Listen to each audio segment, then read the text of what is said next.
اعوذ باللہ من الشیطان الرجیم، بسم اللہ الرحمن الرحیم۔ ورلڈ نالج کے معزز دوستو، السلام علیکم۔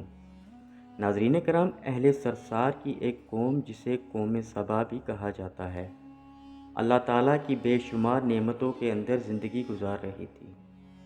یہ قوم ایک عظیم تہذیب اور تمدن کی مالک تھی۔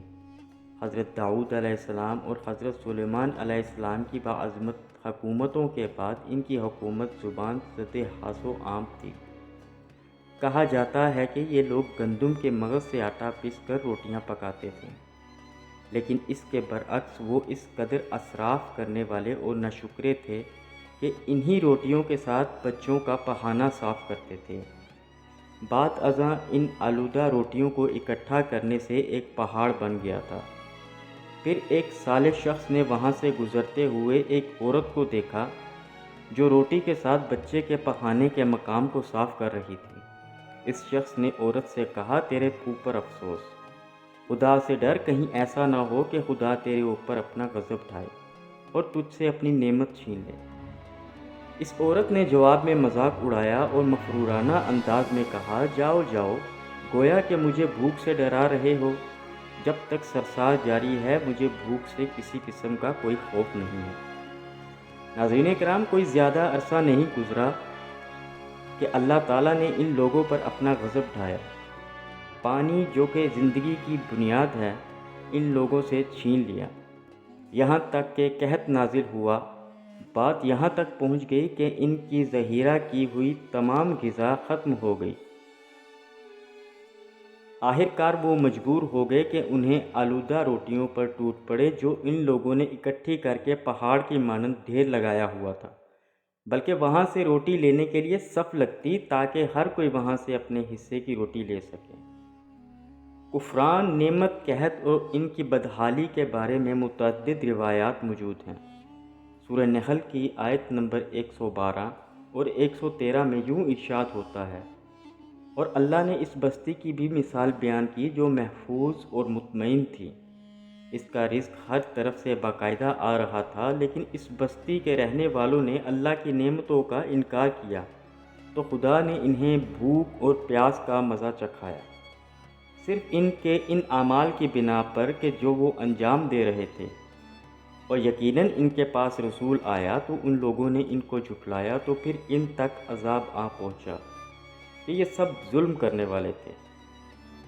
اس قوم سبا کے بارے میں ایک اور واقعہ بیان ہوتا ہے کہ ان لوگوں نے اپنے زراعت کو بہتر طور پر کاشت کرنے کے لیے پانی ذخیرہ کرنے کی خاطر بلک کے دو پہاڑ کے درمیان ایک بہت بڑا بند مورب تعمیر کیا ہوا تھا۔ سوراخ اور دوسرے پہاڑوں سے گزرا ہوا پانی اس بند میں آ کر وافر مقدار میں جمع ہو جاتا تھا۔ قوم سبا نے اس پانی سے صحیح طور پر استفادہ کرتے ہوئے وسیع و عریض اور بہت سے خوبصورت باغات لگائے اور کھیتی باڑی کو رونق بخشی۔ ناظرین کرام، ان باغات کے درختوں کی شاخیں اس قدر پھلوں سے لدی ہوئی تھی کہ کہتے ہیں کہ اگر کوئی شخص سر پر ٹوکری رکھ کر ان کے نیچے سے گزرتا تو پھل خود بخود ٹوکری میں گرنا شروع ہو جاتے، یہاں تک کہ ان کے درمیان بہت بڑا طبقاتی نظام وجود میں آ چکا تھا۔ ان میں سے صاحب اقتدار لوگوں نے کمزوروں اور ضعیفوں کا خون چوسنا شروع کر رکھا تھا، یہاں تک کہ ان لوگوں نے خدا سے ایک احمقانہ التماس کیا جس کا ذکر سورہ سبا کی آیت نمبر 19 میں ملتا ہے۔ انہوں نے کہا، خدایا ہمارے سفروں کے درمیان فاصلہ زیادہ کر دے۔ انہوں نے اللہ تعالیٰ سے یہ التماس اس لیے کی تاکہ غریب بے نوا لوگ، عمرہ اور ثروت مند ان کے ہمراہ سفر نہ کر سکیں۔ ان کی خواہش یہ تھی کہ آبادیوں کے درمیان خشکی ہو اور فاصلہ بہت زیادہ ہو تاکہ تہی دست اور کم آمدنی والے لوگ ان کی طرح سفر نہ کر سکیں۔ اللہ تعالیٰ نے ان مغرور پیٹ کے پجاریوں پر اپنا غضب نازل کیا۔ بعض روایتوں کے مطابق ان مغرور لوگوں کی آنکھوں سے دور صحرائی چوہوں نے مورب نامی بند کی دیواروں پر حملہ کر کے انہیں اندر سے کھوکھلا کر دیا۔